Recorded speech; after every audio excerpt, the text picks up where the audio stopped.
Et comme chaque jour, on démarre cette émission avec la session de rattrapage de monsieur Jean-Luc Lemoyne. Et alors ce matin, nous recevons donc un collègue à vous, Bruno Guillon, qui vient nous parler de son nouveau jeu qui restera dans la lumière. Oui, un collègue. J'aurais voulu dire un ami, mais monsieur fait un nouveau jeu.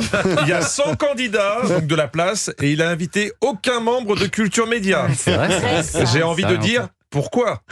Samedi prochain, le nouveau jeu de Bruno Guillon va éclairer votre soirée. Ils sont sans lumière. C'est bon, j'ai ma réponse. Désolé Bruno, Merci.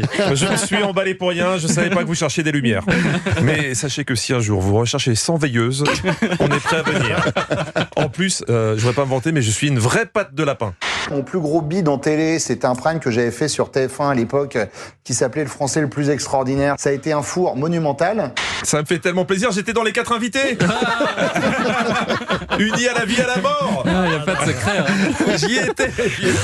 C'est un grand moment de télévision, ça aussi. Ouais, j'étais là, j'étais avec Dave. Bruno Guillon, c'est une carrière exemplaire et une vie qui fait rêver absolument personne. Une vie d'ascète, une vie de moine, c'est-à-dire que je me couche maxi à 21h30 et je me lève tous les jours à 3h40 du matin. 21h30 tous les soirs, vous vous rendez compte ? Ça doit faire bizarre quand c'est vos enfants qui viennent vous raconter une histoire pour vous endormir.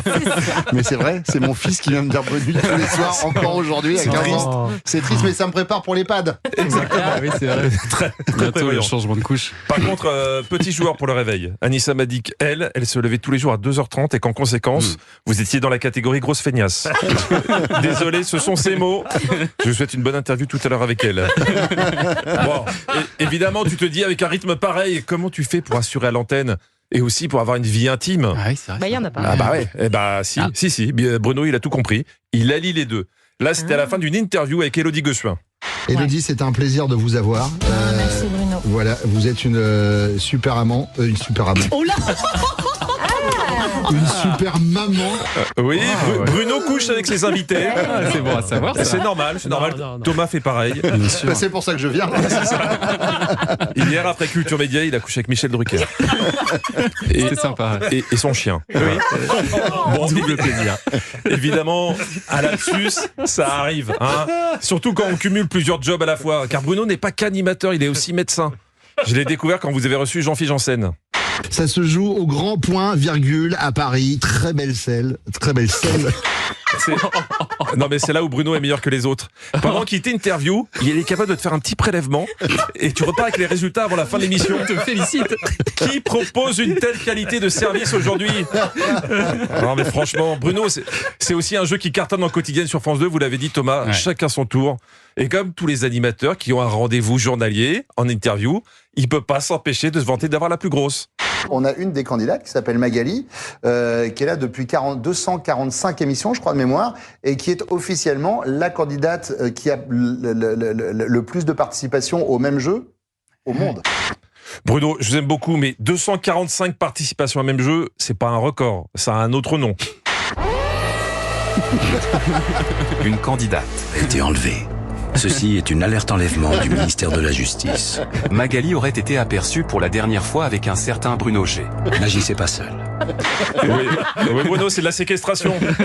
Parce que oui, on peut toujours voir le bon côté des choses, mais à ce moment-là, Natacha Campouche a été championne de cache-cache.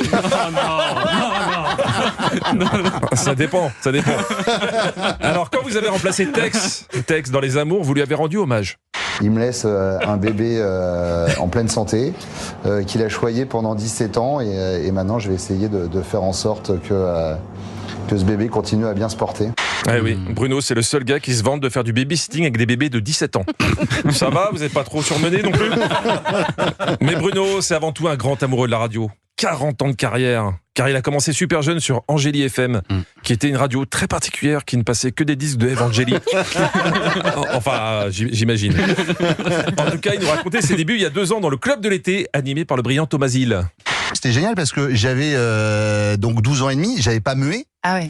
Et Pas donc de quand petit il y a garçon. des gens qui appelaient, non, c'est pire que ça, c'est quand des gens appelaient à la radio, ils arrivaient, oh, bonjour, je disais, bonjour mademoiselle, je disais, ah non, c'est monsieur. Ah, c'était une autre époque, une belle époque, on pouvait faire travailler gratuitement des enfants de 12 ans.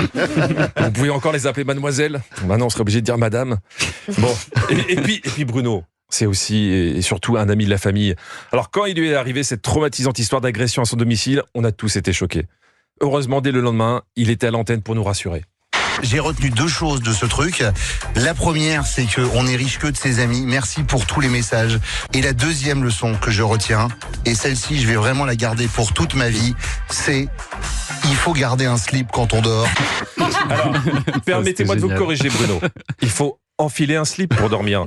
Parce que si vous gardez un slip à côté de vous, ça sera peut-être joli, mais pour vous défendre, ça ne vous servira à rien. C'est pas considéré comme une arme de poing. Ah, d'accord. Allez, à demain. J'y penserai. Merci Jean-Luc Lemoyne. Jean-Luc qu'on retrouve demain. Et pour les personnes qui veulent admirer votre physique avantageux tout en riant à gorge déployée, vous serez à la Comédie La Rochelle les 28 et 29 juin avec votre spectacle Liquidation. Allez,